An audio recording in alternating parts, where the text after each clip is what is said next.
Welcome to rSlash Relationships, when OP's life gets destroyed when he's falsely accused of a very serious crime. Our next Reddit post is from Throwaway. I'm a 28-year-old guy, and my bum of a brother, who's 26, just announced that he's dating an 18-year-old girl. My brother is a leech. He's the baby of the family, and nobody ever does or says anything that might set him off. Every single amazing opportunity that's come his way, he's dumped on by being lazy, sleeping, playing video games, etc. He still lives with our parents, and he only hits me or the family up when he needs money. This is the basic gist of who he is. There's this girl that we've known since childhood, a family friend. She's in her first year of university, and somehow she and my brother have gotten together. I have no idea when they started talking, but I do know that she is way too young and naive to be dating someone like my brother. I've seen him single-handedly destroy other women's lives by infecting them with his lifestyle. It's no coincidence that women he's dated have all either quit their jobs or dropped out of school once they started dating him. She's a smart and driven young girl with a passion for journalism, and she does not need the influence of my brother in any capacity. I literally just drove up to her parents' home and told her who my brother is, why she doesn't want to date him, what will happen if she dates him, and I finished by telling her that she can do what she wants to do, but just wanted to make sure she was informed before she starts getting more serious with him. I forgot about it, and I got a text a day later from my parents and my brother, and then the rest of our extended family asking me why I was actively trying to ruin my brother's life when he was trying to get back on his feet. They're all angry with me for pushing away a source of happiness for him. I've seen this exact story play out a million times. He gets this burst of energy where he says he's going to change and starts getting money and help from family and then just blows it all away again because of some kind of health issue or the job market is bad or something else. Is there even a point for me to try to explain this to my family? I feel like they're also blind to who my brother is. OP, sometimes if you tell someone, hey, don't touch that stove, it's hot, they'll think, oh, okay, I won't touch that stove, it's hot. But some people just have to touch the stove and get burned before they learn their lesson. So you've done what you can here, OP, but I wouldn't worry too much. People are gonna do what they're gonna do.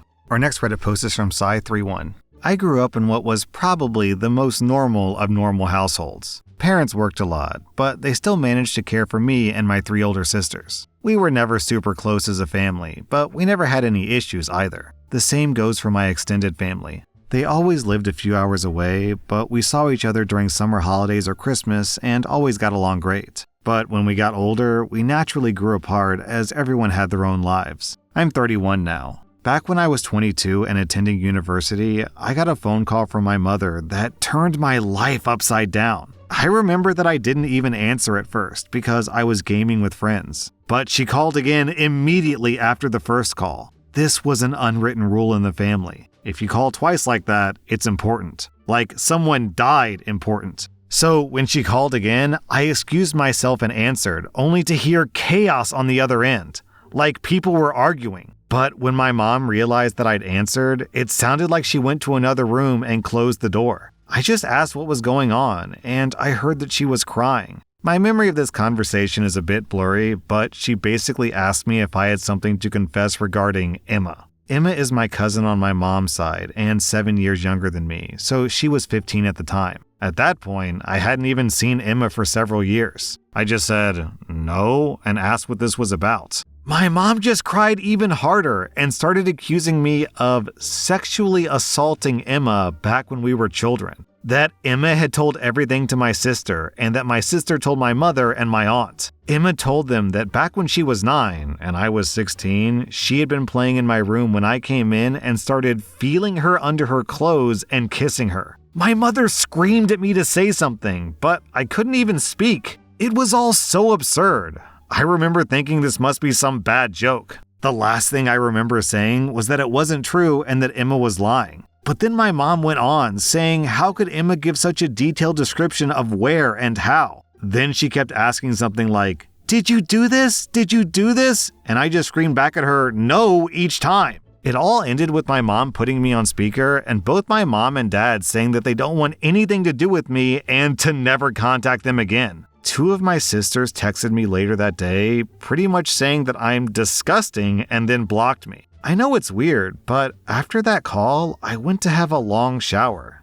To this day, I still don't know why I did that. After calming down, I started calling and texting everyone, even Emma. No one answered, and the ones who hadn't blocked my number by then quickly did so. The only thing I heard back was from my father, who texted me to stop contacting them and that they need to heal. That was 9 years ago, and I haven't spoken to anyone in my family since that day. To say that this messed me up is an understatement. I was living in a haze for weeks after that and hardly ate at all. It didn't help that this was right before I was supposed to defend my bachelor's thesis, and I was already stressed out. Luckily, my co-writer sensed that something was up and saved me by controlling the conversation so that I got the easy parts. Without him, I'm sure that I would have failed. Needless to say, no one came to my graduation. Then started the worst period of my life. I spent the first year expecting cops to knock on my door and arrest me. I didn't land any jobs, just living off of my saved money. I drank a lot and did oxy. I also grew resentful and violent. The only reason I didn't hurt anyone is because no one was around.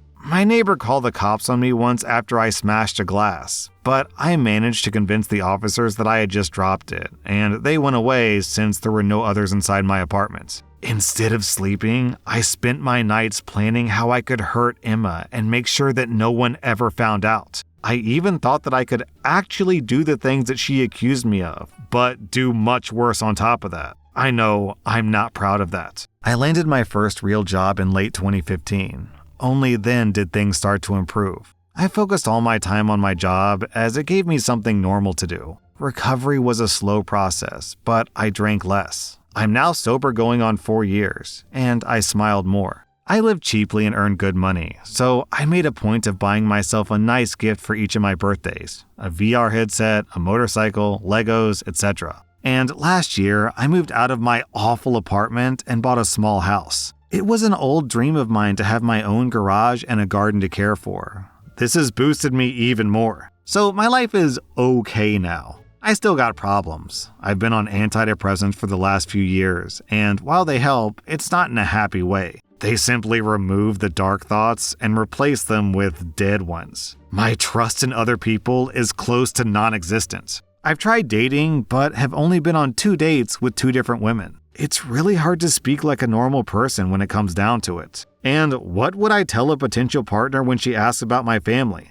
Oh, they accused me of a heinous crime and we're not talking anymore. But I didn't do it, I swear. My field is very male-dominated, so the only woman I really speak to is my therapist, who I like a lot. A few days ago, I received a text from my mother. It felt unreal, and I was scared to open it at first, so I just stared at the notification for hours before opening it. Yesterday, another text followed. Hi, OP. It's been a long time since we talked. We miss you and want to know how you're doing. Then she wrote a long text about my sisters and how my nieces and nephews are getting big.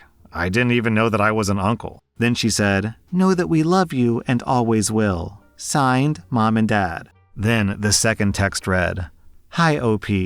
We understand if you don't want to talk to us after what happened, but please listen. Last month, the subject of you was brought up at a family gathering. During this, Emma was downplaying everything that had happened to her. It got so awkward that she finally admitted that nothing happened and that she probably just dreamt it. We were all appalled by this. When we last spoke, we wanted to protect Emma and did the only thing that we thought that we could do. We know that's not excusing how you were treated. What Emma did was wrong, and we're all angry at her. We've called everyone that knew and told them the truth. We all want to speak with you, and your sisters want you to meet their families. Please write back if you can find it in you to forgive us. Signed, Mom and Dad. So, yeah, that's my situation right now. I haven't answered, but they no doubt know that I've seen it. Truth be told, I'm seething. So many old, terrible memories are now stirring again. I don't want to forgive them, and I wouldn't trust myself to be in the same room as them right now. Part of me wants to call my family and unleash everything on them, to guilt them with everything I went through until they hit their rock bottom. Then dedicate my life to make my cousin's life as miserable as possible. The other part of me wants to ignore them and continue with my okay life with my motorcycle and my garden to keep me company. I don't have any friends. The only people I speak to are my coworkers, but we're not really close.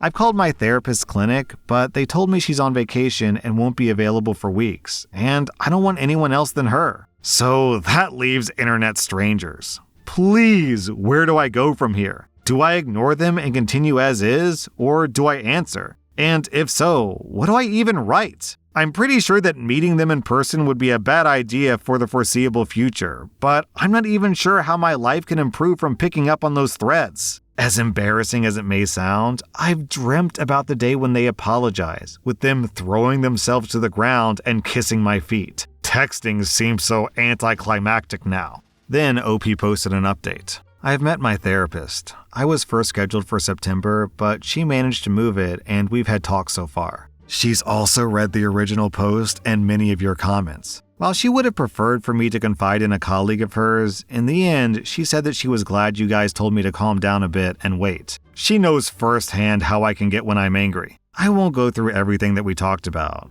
but it comes down to that I may respond to my parents at some point. But if I do, it won't be anytime soon. I've started writing everything down that I once said to my family, and then my therapist and I will go through those things continuously. For those who have asked, they haven't tried to contact me further. I will not be updating this issue anymore, nor will I be commenting unless it's something very important. I don't want to be rude and I appreciate all the support, but it really is draining sometimes. I'd like to end by saying thanks again to all the people who have been wishing me well and checking up on me. And for the people writing to check that I'm still alive, don't worry, you don't have to do that. I'm off work for a while and I'm not on the computer much. I'm busy painting my garage. OP, I would start by sending Emma a bill for 10 years of therapy. Pay that, then maybe you would consider being in the same room as them. But personally, I would just cut my losses and move on. I have actually done that before, just completely removed someone from my life when they did something, in my opinion, really bad. So sometimes that's just what you gotta do, man. Cut them out of your life entirely. What's so crazy about this story to me is that the parents didn't even try to hear OP's side of the story. They didn't seek to understand or gather evidence to find the truth. They just picked a side, accused him, and then cut him off entirely. Our next Reddit post is from Throwaway Undecided. My boyfriend is 30 and his ex-girlfriend is also 30. His ex spent the night in my bed with my boyfriend, but he recorded it to show that nothing happened. How do we overcome this? I'm extremely hurt, but to my boyfriend's credit, he was very upfront about everything. He texted me immediately the morning after to tell me everything. My boyfriend, James, broke up with his ex-girlfriend, Winnie, about 2 years ago. They chose to stay friends, and this has caused some issues between James and I, mostly because Winnie just can't get over the breakup. She thinks that she and James are soulmates, and she just refuses to accept that he stopped being in love with her. So, a conversation they'll have very often is James literally spending hours going over the logic of why he broke up with her. He tries to reassure her since they're still friends and she's hurting, but I've witnessed some of these conversations and he's loving but firm. I suspect some of you will say there's something going on, but there really isn't. James is definitely over her. James and I moved in together just 2 weeks ago, and this has caused Winnie to be worse than ever. Like, she relapsed with depression and crying fits. They're happening constantly again. I went back to my parents' place this weekend because I had to pack my car full of some more of my things, and I spent Saturday night there. Winnie must have known this because Saturday night she showed up at our place, crying, wailing, the works. We have a doorbell camera, and I got a notification as soon as she was at the door. I didn't see it right away, but as soon as I saw it, I texted and called James and checked our indoor camera to see what was going on. This is where James messed up, and he admits that he messed up. He didn't text me the whole night while Winnie was there. So all I knew was that when he showed up, I checked our indoor camera that we keep in the living room by the front door, and it was turned off. This is normal. We only turn it on when we're away from home. But I was extremely upset and distraught because I was imagining the worst. I trust James, but I didn't understand why he wouldn't answer my calls, and he admits that it was horrible of him. I was ready to break up with him Sunday morning, but he texted me and immediately let me know that Winnie had come over. He said it sounds really bad, but she spent the night, but nothing happened, and he set up our indoor camera in the bedroom to prove it. I didn't want to believe him, but I did watch the footage, and even though it shows both of them laying in bed, it's true that Winnie was just crying while James was consoling her. There are some things he did that bothers me a lot. At some point, he kissed her forehead, and he hugged her and held her close several times. I'm honestly speechless at that. But I understand he knew there was a camera on him the whole time, and he knew that I would see him doing that. So I guess he doesn't see that as cheating? So basically, James is asking me for understanding and for forgiveness. I have proof that nothing happened, but it still hurts. This isn't how I imagined us starting our life together. What are the healthy next steps for our relationship? OP. The healthy next steps is to realize you do have proof that something happened. You have proof that he hugged another woman in your bed and kissed her. Kissed her on the forehead, but still a kiss is a kiss. You're really deluding yourself into thinking that nothing was happening. Yo, if I slept in a bed with another woman, my wife would blow a gasket. And same for me. I mean, if she slept in the bed with another man, I would flip out. So OP, girl, you gotta wake up here. This is, at minimum, emotional cheating, and in my opinion, more likely, James is trying to prepare you for cheating, basically. He's getting you used to the idea of them sleeping together, so next time when they do sleep together, something will happen. That was rSlash-relationships, and if you like this content, check out my podcast where I publish the exact same episodes. Also, hit that subscribe button because I put out new Reddit videos every single day.